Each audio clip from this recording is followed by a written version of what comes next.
What's going on, guys? We're counting down the top 10 Easter eggs in WandaVision Episode 8, and man, do we have a couple of whoppers. So stick around for the whole video because you don't want to miss any of these.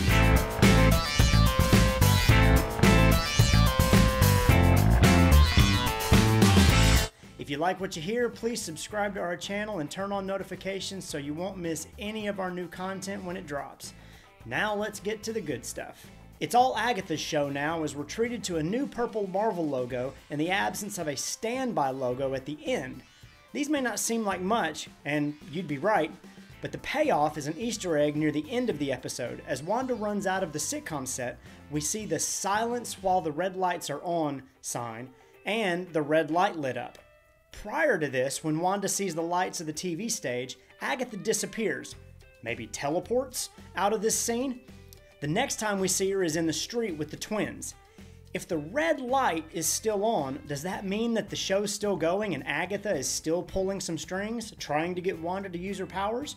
Perhaps so. And if I had to venture a guess, I'd say the twins are part of an illusion and the therapy session is still in full progress. In Agatha's basement, we get a view of her table where we previously saw the mysterious glowing book in episode 7, but now it's open, if this is the same book. If it's not, where'd it go? Either way, we spot another book behind it with a Tree of Life logo on it, and clearly, Agatha is using a lot of resources in her tool belt to tackle Wanda's universe. It's here that Agatha gives us some clues to one of our meteor Easter eggs, and it's one that, to my knowledge, no one else has thought about. As Agatha introduces herself to Wanda, she begins sharing different types of spells with Wanda as if she's testing her knowledge about her abilities.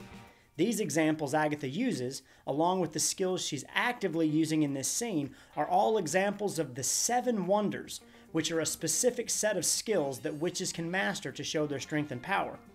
The 7 wonders have been around for a long time, but they were recently made popular in American horror story Coven. These powers include telekinesis, transmutation, mind control, divination, pyrokinesis, necromancy, and the ability to travel to other worlds, specifically the realm of the dead, or hell. Agatha performs or discusses using all these types of abilities. Is Agatha flexing on Wanda, or is she testing Wanda's abilities in order to gauge how best to help her, and perhaps use or maybe even partner with her? In Wanda's memories of her childhood, Wanda asks to watch Season 2, Episode 21 of The Dick Van Dyke Show, where they all eagerly shout together, "It's the Walnut episode." In the Walnut episode of Dick Van Dyke Show, Ron watches a sci-fi show about an alien invasion that spreads a toxin through walnuts. Ron wakes up the next morning to find that the movie has become a reality, and he's in the middle of an alien invasion. The episode ends to reveal that it was all simply a bad dream. This is definitely a call out to the multiverse connections between the Dick Van Dyke Show and WandaVision. But what perplexes me is that Wanda declares this episode 21 of season 2 of the Dick Van Dyke Show, and it's actually episode 20. Perhaps this is just a random mistake. Maybe little Wanda didn't remember it correctly, but I have a real hard time thinking that Marvel leaves any Easter eggs to chance like that. What are your thoughts on this? Does the episode number matter? Or did we miss something? Let us know in the comments below. In the next era of Wanda's memories, we see another view of her encounter with the Mind Stone. Many viewers have already pointed out that Wanda's vision of the Scarlet Witch is the same costume we see Wanda wearing in the promotional art for the show. But think about this extra little tidbit. This experience shows Wanda interacting with the Mind Stone, or the Mind Stone interacting with Wanda, depending on how you want to look at it. This is far more deliberate than anything that we've seen in past stories from the Age of Ultron. If what Agatha says is true and Wanda's powers were magnified by the Mind Stone, then a part of that Mind Stone attached itself to her, similar to what we see happen in Captain Marvel's interaction with the Tesseract. This would mean that when Wanda and Pietro confront Ultron and Vision in the Age of Ultron, Wanda is able to read Vision, not simply because he's conscious in a way that Ultron is not, but because Wanda has a previous connection to the Mind Stone and thus a connection to Vision where she can read him, or more accurately, the stone, which is giving him life. This tracks later on with Wanda being unable to read Vision because he is dead, but also because he is missing that part of himself that she was connected to, which is the Mind Stone.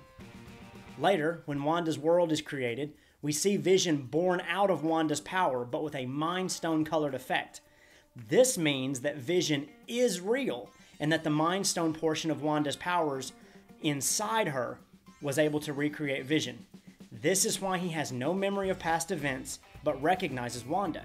It's also why he's able to survive inside the Hex, but not outside of it, as the Mind Stone portion of him is simply housed by Wanda's chaos magic. This would mean that Vision is alive for real, but with a temporary body only. Think Jarvis before Vision, but a Mind Stone backup copy stored inside Wanda. As Wanda creates her world, we're treated to several Easter eggs, the first of which is a billboard in Westview for Lagos brand paper towels that says, "Make cleanup a snap." Not only a reminder of Thanos, but also of Captain America Civil War. After that, we see the titles of the movies at the theater change. First, the Tannhaus Gate is reference to Rutger Hauer's famous monologue in Blade Runner, where he laments that when he dies, his memories will be lost like tears in the rain. You might recall Blade Runner being a movie about a humanoid robot that can pass for human and fights for his independence and ultimately his life. When Wanda's Hex passes over, the titles change to a combination of Disney movies which ominously read Big Red and Kidnapped, reminding us all that Wanda has inadvertently held an entire city hostage in the midst of her grief. Beyond that, we're treated to a couple of WandaVision staffer references in the name of the dress store, which is connected to art department staffer Cecilia Bacchial, and the name of the signatory on the land deed is another assistant art director named Kate Weddle. In reference to the land deed, we get our last Easter egg. The deed seems to be a very heartfelt and touching entry, and it's entirely plausible that Vision bought he and Wanda some land to begin their life together away from the Avengers compound. But not so fast. The deed is signed over to Wanda Maximoff and the Vision. If you recall, there's only one person in the MCU that's ever called him the Vision. It's an honor to meet you, truly. Who are you? Director Tyler Hayward. I understand you're here to see the Vision. Does this mean that Hayward planted the deed to lead Wanda into spiraling or perhaps push her away from S.W.O.R.D? It's certainly plausible, as when we see her get into her car after the encounter at S.W.O.R.D, she looks over into her passenger seat and seems a bit surprised to see the letter laying there. Perhaps we'll get answers to these revelations, and as much as I'd like the ego boost for accurately predicting this turn, I really hope I'm wrong, because this was a touching moment, and it would be sullied if it were simply a ruse. What do you guys think? What other eggs did you find in this episode? What other Easter eggs did you find in other episodes? Leave your thoughts in the comments and subscribe to our channel to stay involved in the conversation.